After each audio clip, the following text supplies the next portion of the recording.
अहिल्यानगर महानगरपालिकेच्या सार्वत्रिक निवडणुकीत उमेदवारांची झालेली फजिती याबद्दल माजी खासदार डॉक्टर सुजय विखे पाटील काय म्हणाले? प्रभाग रचना बदलल्या आणि प्रभाग रचना बदलल्यानंतर प्रत्येक जण आपलं चिन्ह घेऊन प्रचाराला सुटले.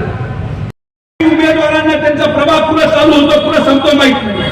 5 नंबरला 10 मध्ये रिक्षा बाजू राहिला, 10 वाला 4 मध्ये रिक्षा बाजू राहिला, 1 नंबर वाला परवा 17 मध्ये फिरत होता.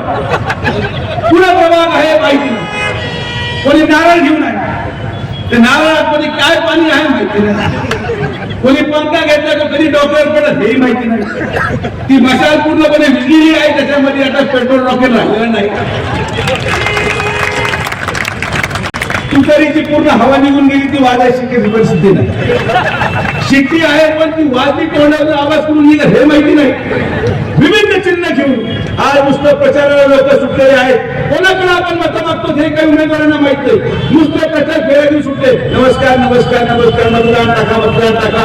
परवा एका उमेदवाराला मी या धनुष्यबाणाच्या आणि मशालीच्या पाहिलं, एका बाबांच्या पाया पकडत मला निवडून द्या मला निवडून द्या. तो म्हटला बाबा मी निवडून आलोय, पाहू मला भेटायला सोडून दे. फक्त नगरसेवक व्हायचे. आमच्याकडे आज अपक्ष म्हणून काही तरुण उमेदवार पण आहेत. त्याला मी एकाला भेटलो, त्याला तू कशाला उमेदवारी केली, म्हणजे सांगायला होतं मुलगी जेव्हा पाहिलं की मी नगरपालिकेत घडलेलो आहे असे पण होते. या लोकांना विकासाचं घेणं नाही, या लोकांना तुमचं घेणं नाही.